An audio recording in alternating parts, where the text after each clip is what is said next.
السلام عليكم ورحمة الله تعالى وبركاته. كنتمنى ان شاء الله يلقاكم هذا الفيديو هذا وانتم في اتم الصحة والعافية نتوما والاهل ديالكم. وكيف ما ديما غادي نقول لكم الا كنتوا اول مرة كتشاهدوا القناة فما تنساوش انكم تضغطوا على الزر الاحمر فعلوا جرس الكل باش ان شاء الله يبقى يوصلكم كل جديد ديال القناة.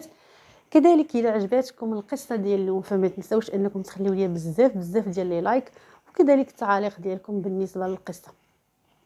قصة اليوم اللي غادي نعطيها العنوان ديال الحيلة حسن من العار. صراحة عجبتني القصة ديال نهار اليوم، بالاخص ان النهاية ديالها كانت سعيدة. صراحة انا فرحانة باش نبارطاجيها معكم ومتاكده انكم حتى نتوما غتعجبكم القصه او غتعجبكم النهايه باش سالات هذه القصه. المهم ما بغيتش نطول عليكم وكذلك ما بغيتش نحرق لكم المراحل ديال القصه. غنقول لكم الا كنتم مهتمين فخليكم معايا حتى للنهايه.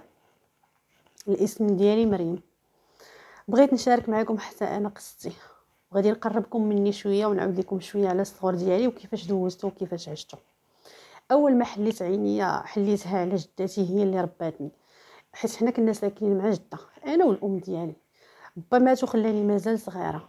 المهم ماما ما قدرتش تبقى كاريه وتهز المسؤوليه ديالي، جينا وسكننا في دار جداتي. المهم كيف ما قلت لكم من نهار عقلت على راسي وانا ساكنه مع جده هي اللي كانت كتلعب دور الام بالنسبه لي انا، لان الام ديالي انا كنت صغيره ديك الساعه ما كنتش عارفه شنو كدير ولا خدامه ولا ما خداماش. المهم كيف ما قلت لكم انا الام ديالي ما كانش عاطيني ولو واحد النسبه قليله من الاهتمام ديالها، كنت كنشوفها قليل. وبالاخص كنت كنشوفها حتى الصباح فاش كنفيق. كيف ما قلت لكم كان كيحسب ليا ماما كانت خدامه ما كتفيقش بكري، كتفيق كتمشي دوش كتهلا في حالتها وكتمشي تخبر ما كتجي حتى الغد ليه مع الصباح. يعني جدتي هي اللي كانت متكلفه بيا. كنت الا مرضت كنلقى جداتي، جده هي اللي كانت كتديني للمدرسه، الا كانت خاصني شي حاجه كنت كنقولها لجداتي. كيف ما قلت لكم يعني الام ديالي ما كانت كتلعب حتى شي دور في حياتي. وبقينا غاديين هكاك وانا كنكبر. المهم الحاجه الزوينه اللي كانت فيا هي انني كنت كنبغي القرايه وكنت كنحماق على شي حاجه سميتها القرايه. كنت باغا نقرا وباغا نكمل قرايتي. وكيف ما قلت لكم شويه بشويه ملي بديت كنكبر بديت كنفهم ان الام ديالي شنو كانت الخدمه ديالها. وكيف ما كانوا كيقولوا جيراننا وكلشي الناس كانوا كيعرفها كانوا كيقولوا ان هذيك السيده ما مزياناش وان مورا ما مات راجلها مشات في واحد الطريق اللي كانت خايبه. المهم انا ملي بديت كنكبر وبديت كنفهم كيف ما قلت لكم اشنو كانت كدير الام ديالي ما كانش عاجبني الحال. وكنت ديما كنهضر معاها وكنحاول نصحها وكنقول لها ماما هادشي اللي كديري فيه راه ماشي هو هذاك.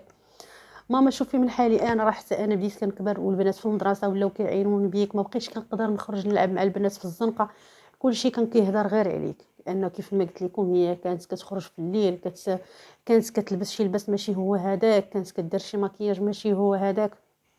المهم خلاصه القول كيف ما كنقولوا حنا امي كانت ضاربه الدنيا بطالون وما كانتش مسوقه لحتى شي حاجه وكانت عاجباها هذيك الطريق اللي كانت غاده فيها. بالاخص انها كانت هي الوحيده عند امها، ما كانوا عندها لا خوت وحتى هي كان باها كانت توفى وهي كانت مازال صغيره.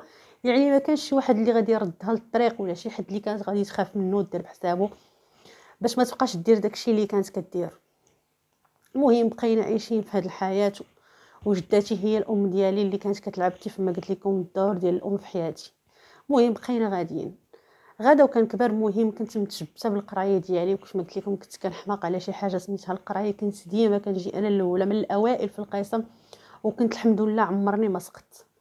المهم واحد المره الام ديالي حتى كنكتشف انها ولدات، اي كيف ما كتسمعوا امي بلا زواج بلا حتى شي حاجه اتا ولدات واحد الوليد. كيفاش دارت ليها الله اعلم. المهم كيف ما قلت لكم انا بما انني ما كنتش كنتلاقى معها بزاف كانت كنشوفها غير في الصباح عاده باش كنكون انا غادا للمدرسه هي جايه داخله. المهم اكتشفت ان امي ولدات.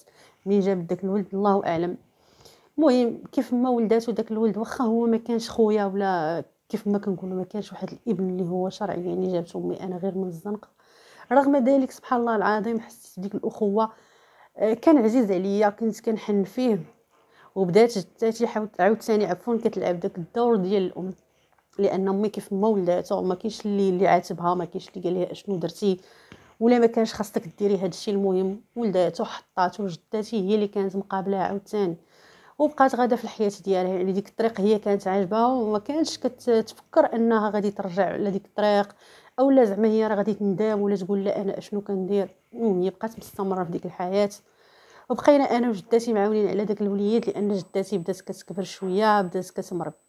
انا واخا كنت كنقرا وكنت انا اللي مقابله الدار، انا اللي كنشقى، وحتى داك الوليد كنت انا اللي مقابلاه.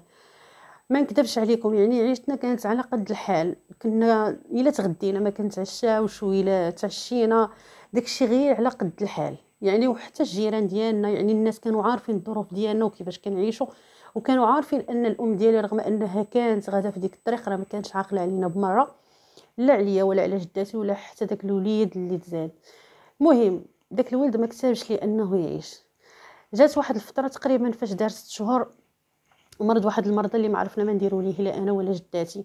ما قدرناش نديو حتى للطبيب لانه ما كانوش عندنا الفلوس، حتى فلوس الدواء ما كناش قادين نشريوهم ليه صراحه. عفوا، الفلوس ديال الدواء نشريو ليه الدواء ما كانش عندنا باش نشريو ليه الدواء. المهم كنا كنديروا ليه غير داكشي ديال كما كتقول جده الدواء ديال العرب عفوا. كنديروا ليه مره خزامه، كنديروا ليه مره الزعتر وصافي، يعني هذا الشيء ما كانش كافي.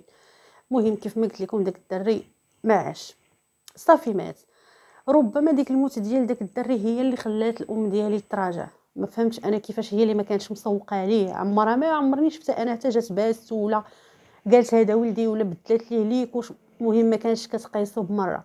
ما عرفتش شنو اللي خلاها تاثر بالوفاه ديال داك الدري. المهم مني مات خويا الصغير، امي بحال الا بدات كتراجع شويه على داكشي اللي كانت كدير فيه. واحد الوقيته جدتي مرضات وتوفات الله يرحمها. المهم كملت حياتي انا والام ديالي، اللي كيف ما قلت لكم الموت ديال خويا الصغير كانت السبب انها حتى هي تشد الطريق.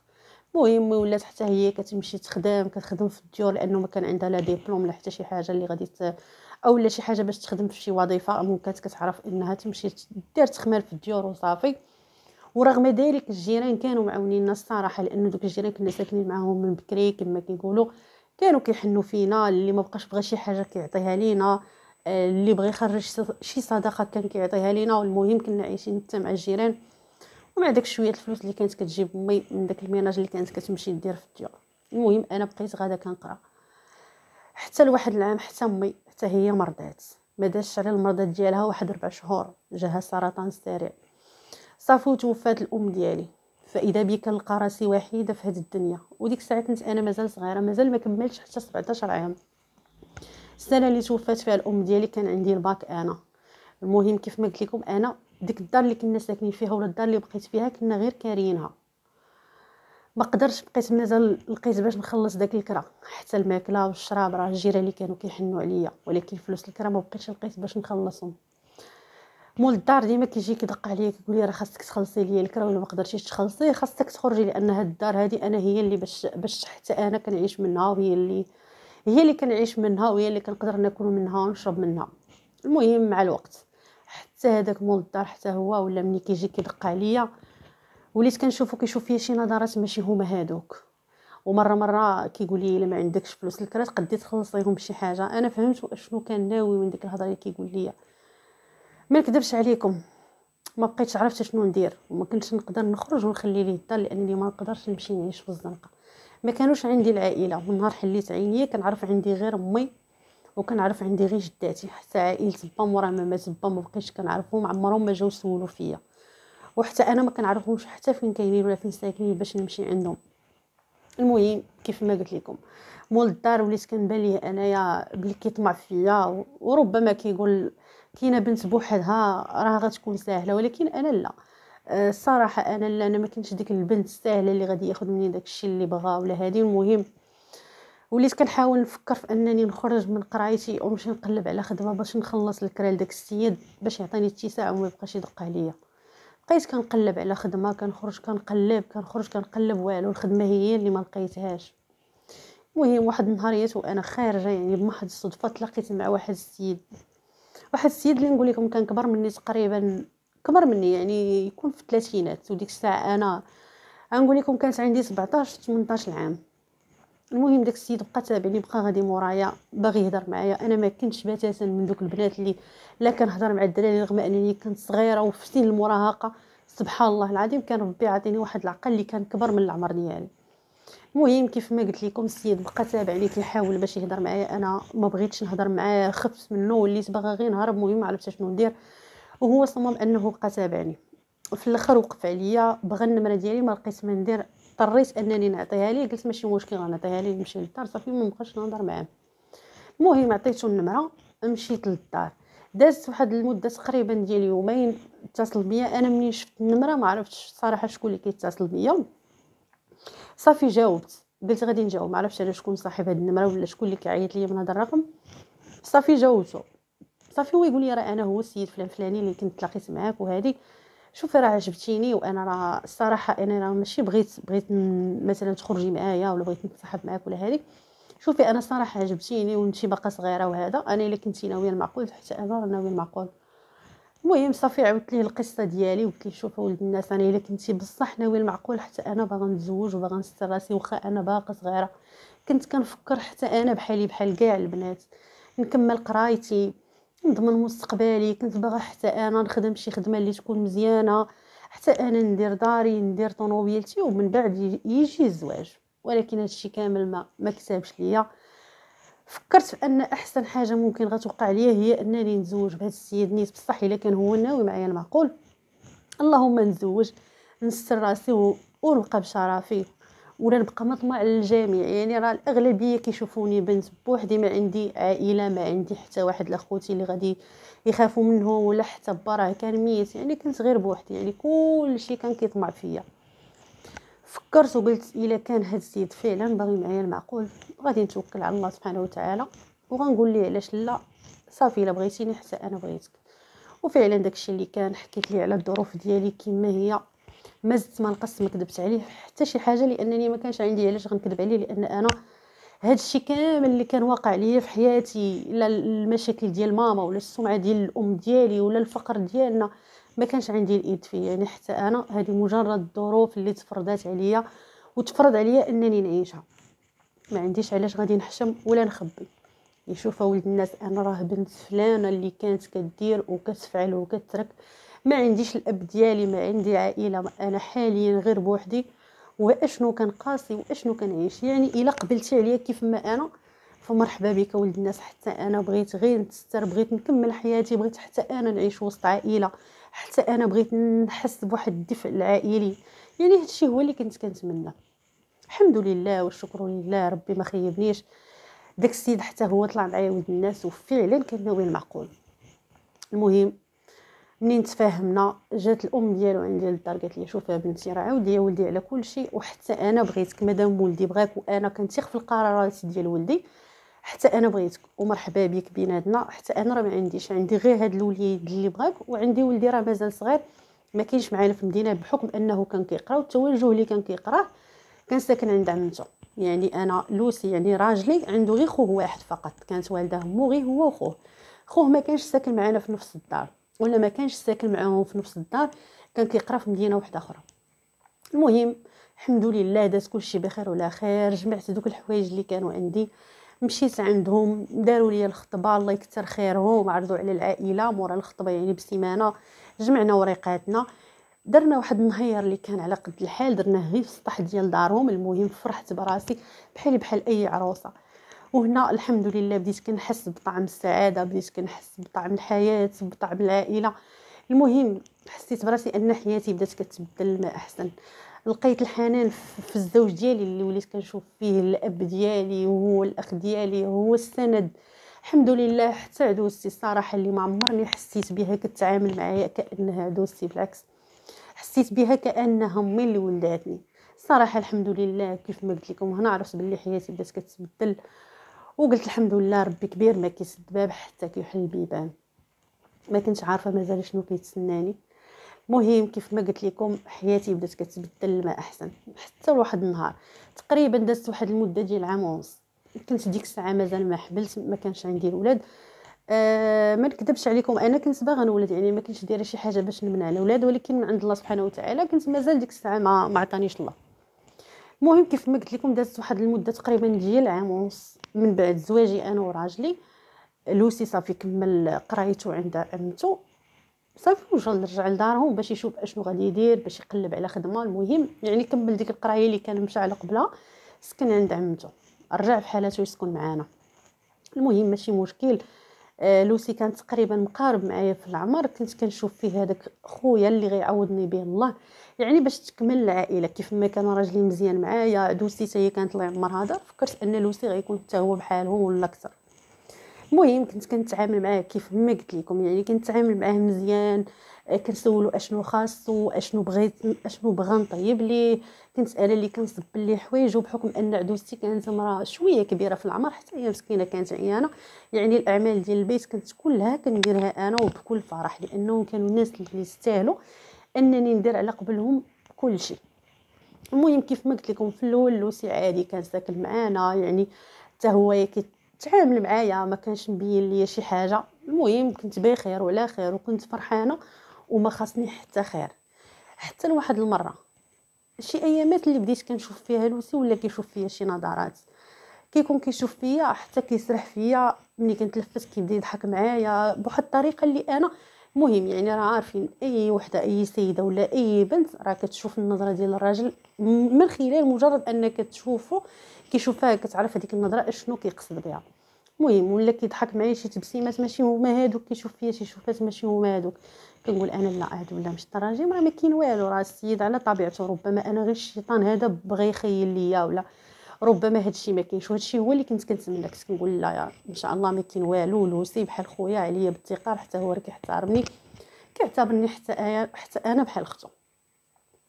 المهم بقات غادا الايام بحال هكا، حتى لواحد النهار عدوستي ما كانتش، راجلي بطبيعه الحال كان في الخدمه، حتى اذا بيا كنتفاجئ كيجي انا في الكوزينه كنغسل الماعن، وهو ماشي من طبيعه، ملي كنكون في الكوزينه انا عمر لوسي ما كان كيجي كيدخل عندي الكوزينه، بالاخص ملي ما كيكون حتى شي واحد ماشي وقيته الغداء، يعني ما كاينش لاش غيجي عندي الكوزينه.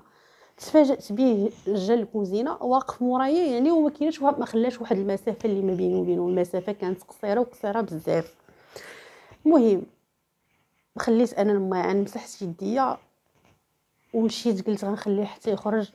بغيت انا نخرج، شدني من هنايا، تفاجئ انه كيرجعني كيقول لي اجي فين غادا، انا بغيت غير نونسك قلت له واخا بغيتي تونسني مرحبا بك، راه داركم هذه، ولكن خلي واحد المسافه ما بيني وبينك، بغيتي تونسني تهضر معايا انا بحال اختك، مرحبا نهضروا ونتحدثوا ونضحكوا، ولكن ماشي يكون واحد القرب ما بيناتنا. انت راه لوسي، يعني واخا تكون خويا ما خصكش تقرب ليا حتى لديك الطريقه.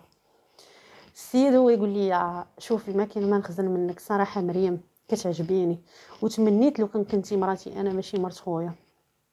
تما كانت الصدمه الكبرى، كنقول لي خويا اشنو كتقول؟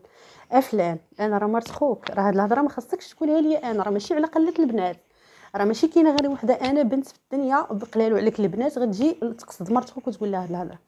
قال لي هادشي اللي عطا الله، ما كاين ما نخبي منك، كتعجبيني وانا كنبغيك وما غاديش نتخلى عليك. وكيف ما قلت لكم قال لي كون عرفتك انا قبل ما يعرفك خويا كنت انا اللي غادي نتزوج بك ماشي هو. وبدا كيطيح من خوه قدامي وكيقول لي شوفي خويا راه كبير وراه كبر منك وعقليته ماشي هي عقليتك، ماشي بحالي انا وياك مقاربين في السن، يعني انا وياك غادي نتفاهموا بزاف وغتكون واحد العلاقه زوينه ما بيناتنا، شوفي ما عندك مناش تخافي. قال لي حتى شي واحد ما غادي يسرق الخبار بحال حتى شي حاجه ما كاينه، وغادي يعجبك الحال معايا وغتكوني بخير. شوفي ولي خصها تقوليها ليا ما تبقايش تقوليها لخويا، وهذه المهم بقى كيخربق عليا هاد الهضره. تما انا تصدمت ما بقيت ما نقول ليه. المهم حطيت داكشي اللي كان في يديا، طلعت لبيتي سديت عليا وبقيت كنفكر اشنو خاصني ندير. لما غادي نعاود مع من غادي نتشاور، وانا ما عندي لا خواتات لا عندي امي اللي غادي تنصحني، حتى عدوستي كانت مرا كبيره وما كنتش نقدر نقول لها حتى شي حاجه، لان كانت مستحيل سمعت هاد الخبر غادي تصدم، ممكن انها طرا ليها شي حاجه ونمشي فيها انا. حتى راجلي رغم انه كان الله يعمرها دار الصلاه والدين، ولكن كانت عنده واحد النفس حاره وحاره بزاف، يعني ماشي غير راجلي، اي راجل على وجه الكره الارضيه ما يمكنش انه يتقبل ان خوه يتبسل ليه على مراته. المهم كيف ما قلت لكم طحت في واحد الدوامه اللي ما بقيت عرفت اشنو ندير، واش نصارح راجلي، واش نقولها لعدوستي. كنفكر كنقول لا، الا مشيت حتى قلتها ليهم ولا واجهتهم ربما غيوقع شي مشكل غيكون كبير ونقدر نكون انا هي الضحيه وغادي نخرج للزنقه وما عنديش فين نمشي. وبالاخص ان في هذيك الوقيته اللي لوسي ولا كيتحرش بيا لقيت راسي حامله وكانت عندي شهرين، يعني كنت فرحانه ولكن فرحتي ما كملاتش. المهم كنفكر غير اشنو غادي ندير مع لوسي، وهو غير ما كيتمادى، يعني ماشي السيد حشام ولا كيقول لا حشومه هذه راه مرت خويا لا ما خاصنيش ندير معاها هكا، ولا السيد غادي وكيتمادى. في الاول كان غير كيهضر معايا، فاذا بي بعض المرات كنتفاجئ انه ولا كيحط عليا يديه فوق راسي على كتفيه. فين ما كنكون انا في الكوزينه كيجي كيقرب ليا كيغتنم الفرصه ان مو ما كتكونش، يعني بدا كيتبسل عليا لواحد الطريقه اللي كانت خايبه واللي فات فيها الحدود. صافي ما بقيتش عارفه اشنو كندير، وليت كنفكر انا كنقول اللهم من الاحسن غادي نجمع حوايجي ونخلي هاد الناس كيف ما تعاملوا معايا وكيف ما كانوا معايا بخير، ما بغيتش ندير لهم شي مشكل اللي غيكون كبير اللي غادي يشتت لهم العائله ديالهم. كنقول غادي نهز حوايجي غادي نصبح من بعد ما يعرفونيش فين مشيت. ثاني كنقول فين غادي نمشي وانا حامله وما عنديش عند من نمشي، كون كانوا عندي غير شي عائله، غير شي ناس اللي انا يقدوا يهزوني ولا يتكلفوا بيا ولا شي دار اللي غادي نكون فيها، كنت نقدر نمشي في صمت ونخليهم ما ندير لهم حتى شي مشكل. ولكن ما كانش عندي فين نمشي. المهم في ديك الفتره وليت كنخرج كنمشي لواحد الجارده كانت حدانا، المهم كنسالي الشغالات ديالي في العشيه، فعوض ما انني نمشي نتكا ولا نعس ما كان عندي ما يدار، كنت كنبغي كنخرج كنقول نمشي لواحد الجريده كنمشي نجلس فيها تما وكنبقى نخمم كنقول اشنو غادي ندير. حتى لواحد النهار خرجت جات جلست حدايا واحد السيده كانت كبر مني في العمر، جات جلست حدايا. المهم بقيت كنهضر انا وياها، كنجيب معاها شي حاجه، المهم قسماتها معايا كنضحكوا انا وياها هادي. المهم بقيت كنفكر وانا نقول اجي علاش لا، هاد السيده ما كتعرفني ما كنعرفها، يعني ما عنديش مناش غادي نخاف ولا ما عارفانيش حتى شكون انا ولا فين كنسكن ولا شكون هو راجلي. يعني الا عاودت لها السر ديالي السر ديالي غيبقى هنا، نشارك معاها السر ديالي عفوا. لربما هاد السيده هادي يجيب الله على يديها التيسير وتلقى لي الحل. المهم قلت لها شوفي خالتي بغيت نعاود لك شي حاجه وسرنا يبقى هنا، المهم انا بغيتك غير تنصحيني بما انك انت كبر مني في العمر وانا طايحه في واحد المشكل اللي ما عرفتش ليه الحل، ربما الا قلت لك غادي تقدري تفيديني بشي حاجه. السيده قالت لي بنتي مرحبا، زعما اشنو كاين الا كنت نقدر نعاونك في شي حاجه مرحبا. داكشي اللي كان. عاودت للسيده اشنو كاين، قلت لها شوفي خالتي انا راه مزوجه الحمد لله عايشه بخير وعلى خير وما خصني حتى خير في دار راجلي، عدوستي مهليه فيا، راجلي حتى هو مهلي فيا والله يعمر دار، ولكن راه عندي واحد المشكل ديال واحد الوسي واحد البازل راه شنو ولا كيتصرف معايا شنو ولا كيدير معايا.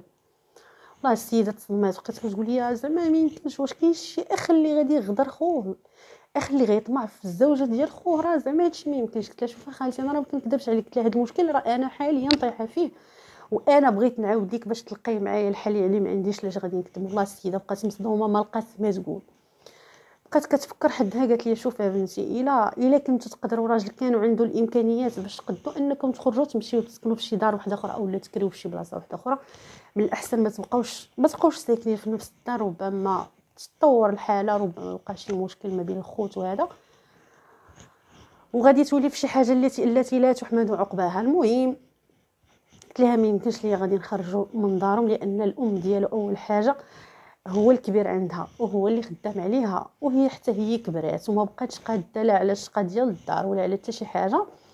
ما غاديش نقدر، يعني هذا الحل هذا مستبعد انني نخرج نكري انا وراجلي في دار واحده اخرى وتبقى مو في الدار.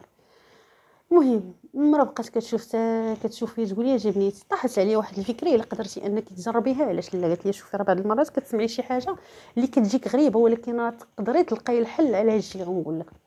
واخا خالتي قولي انا راه زعما ما كاينش شي حاجه اللي صعب من هذا المشكل اللي انا واقعه فيه، قولي ربما نستافد منك. هي تقول لي السيده شوفي غادي تخلي هاد لوسك حتى يكون باغي يتحرش بك وغادي تصوري داكشي كامل اللي غادي يديروا لك الهضره اللي غايقول لك وكل شيء، وديك الساعه تولي انت تهديه بدوك الفيديوهات، يعني راه هو كيجي يتبسل عليك وكيتحرش بك. انت ما تقوليش لي انا هادشي غادي نوريه لخوك، لا غتقولي لي هادشي غادي نمشي عند البوليس نيشان. المهم في الاول جاتني هذه الفكره صعيبه وقلت انا ربما ما نقدرش نطبقها، كيفاش غادي ندير حتى نحط التليفون، يعني وهاد لوسي راه ماشي شي واحد الدري صغير ماشي واحد اللي يعني يقدر يشوفو. المهم قلت انا هاد الخطه جاتني ربما ما نقدرش نطبقها. المهم بقيت كملت مع المراه كنهضر انا وياها مشيت للدار، ولكن في نفس الوقت بقات هذه الفكره كدور ليا في بالي. المهم واحد النهار توكلت على الله، ما كانش عدوسي وراجلي حتى هو كان في الخدمه، قلت غنتوكل على الله واللي دارها ربي هي اللي كاينه.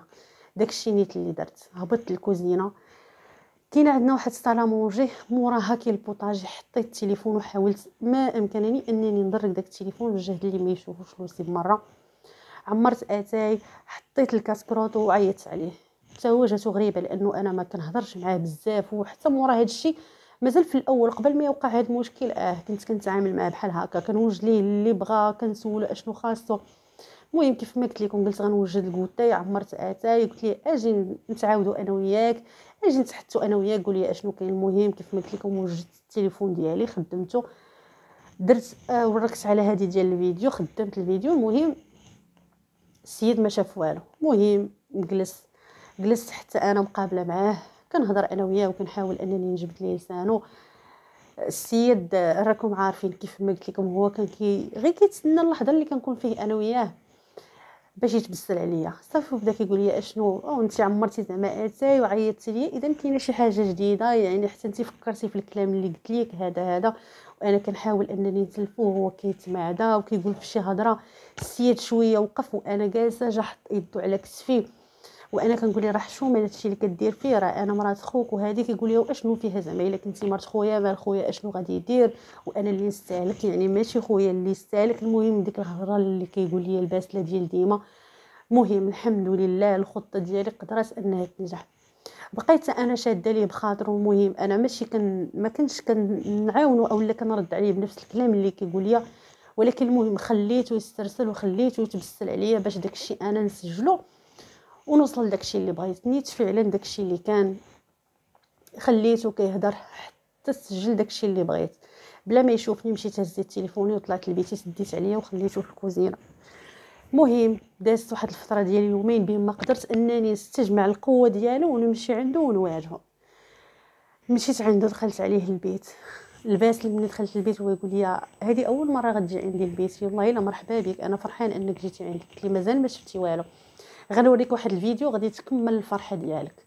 مشيت عنده قلت لي شوف انا داك هذا الفيديو ها هو طويل، تفرج فيه على خاطرك، وإلا قال لك راسك تمسحو ولا تاخذ التليفون ولا تهرس التليفون ولا شي حاجه بحال هكا، راه عندي منه الاف النسخ، يعني انا بغيتك غير تفرج فيه. وهذا الفيديو هذا درته باش تبعد مني وتعطيني اتساع. وإلا بقيتي مره اخرى رجعتي وفكرتي انك تبسل عليا، راه ما غاديش نهضر مع اخوك. هذا الفيديو هذا غادي نمشي نيشان عند البوليس وغنديه لهم، هما اللي غيفكوا بيني وبينك. ما يكذبش عليكم، السيد تصدم ملي شاف داك الفيديو، ما بقى عارف ما يقول. تلف السيد ديك الساعه، ناض لبس عليه وخرج للزنقه. المهم الغد ليه جا عندي كيطلب وكيرغب وكيزاوق فيه وكيقول لي شوفي الله يرحم لك الوالدين، غير مسحي داك الفيديو، عمرك مازال ما بقيتي تشوفي مني شي حاجه. قلت لي شوف حتى انا ما عندك مناش تخاف، عطيني غير اتساع. البلاصه اللي نكون فيها انا عفوا ما تدورش بيها. شوف مني ما تكونش ماماك وما يكونش خوك في الدار، ما نبغيكش تدور بالدار. صافي انا بغيت منك غير هادشي، عطيني غير الثقه، راه ولد الناس وهذا الفيديو ما عمر شي واحد ما غادي يشوفه. غير المهم هذا الفيديو هذا راه غيبقى عندي. النهار اللي غادي تحاول دير معايا شي حاجه ما هياش، هاد التليفون راه غنديه كيف ما قلت لك عند البوليس، ماشي خوك هو اللي غادي يشوف الفيديو. ايوا الحمد لله الخطه ديال هاد السيده الصراحه واخا هي تقدر تجيكم في شي شكل، ولكن حتى انا في الاول جاتني في شي شكل، وليت كنقول لا هادشي ديال الافلام وهادشي ديال القصص ربما تقدر تصدق ليا ربما ما تقدر ما تصدق، ولكن فعلا صدقات ليا، جربتها وصدقات ليا الحمد لله. السيد مورا داكشي بقى كيقلب على خدمه، لانه كيف ما قلت لكم هو كان كيقرا، خدا ديبلوم، يعني كان قاري وكان واعي ومثقف، ولكن لا الوعي ما كانش، لانه فعلا كون كان واعي ما غاديش يدير مع مرت خوه داكشي اللي كان هو باغي يدير معايا. المهم قلب على راسو في مدينه واحده اخرى، هز حوايجو ومشى سكن بعيد علينا، وهكا قدرت انني نتفك منه صراحه الله. ولا كيجي غير في العطل ولا ملي كتكون عنده شي عطله ولا في الاعياد من تما. الصراحه حتى ديك السلام كان كيقولها ليا بالثقاله ومن البعد، يعني ما بقاش حاول انه يقرب ليا ولا يجي جهتي. دازت واحد المده مورا ما توظف هاد لوسي، مورا ما توظف، مورا ما خدام، ومشى سكن في واحد المدينه كيف ما قلت لكم، خطب واحد بنت ديك المدينه، تزوج والحمد لله عطانا اتساع. المهم ولدت انا بنتي، موراها ولدت جوج ديال الوليدات، يعني حاليا عندي 3 ديال الوليدات الحمد لله، كنعيش بخير وعلى خير. واخا ان مورا ما ولدت بنتي الثالثه عدوستي الله يرحمها توفات، وهذه هي سنه الحياه، الله يرحمها ويرحم جميع موتى المسلمين. وكانت هذه هي القصه ديالي اللي بغيت نشارك معكم، اللي كيف ما قلت لكم الحمد لله واخا انا تعذبت في البدايه ديالي، ولكن الحمد لله ربي كبير ما كيسد باب حتى كيحل بيبان. ربي جاب لي هذا الراجل واخا كانت شويه المعاناه، ولكن الحمد لله في الاخير صدقت انني نعيش انا وراجلي بخير ومع بنياتي وما خاصني حتى شي خير. وحتى الوسيل اللي كان معذبني في حياته عطاني اتساع. كيف ما قلت لكم القصه، العنوان ديال القصه ديال النهار اليوم هو الحيله حسن من العار. انا كنت كنفكر انني نخرج نمشي في حالاتي ونخلي ليه الدار، يعني كنت كنفكر في شي حوايج اللي سلبيين اللي كانوا ربما غيضروني انا ويضروا حتى عائله راجلي. ولكن الحمد لله ربي لقاني مع ديك السيده اللي وراتني هذه الخطه هذه، والحمد لله قدرت ندير بها الحل لراسي. وكانت هذه هي النهايه ديال القصه اللي كنتمنى انها تكون عبره لبزاف ديال الناس. وكيف ما قلنا الحليله احسن من العار. وشكرا لكم، كنقول لكم مع السلامه. الى عجبكم الفيديو طبعا ما تبخلوش عليا بالتعليق ديالكم، كذلك لي لايك ديالكم، ونتلاقاو ان شاء الله في فيديو جديد وفي قصه جديده.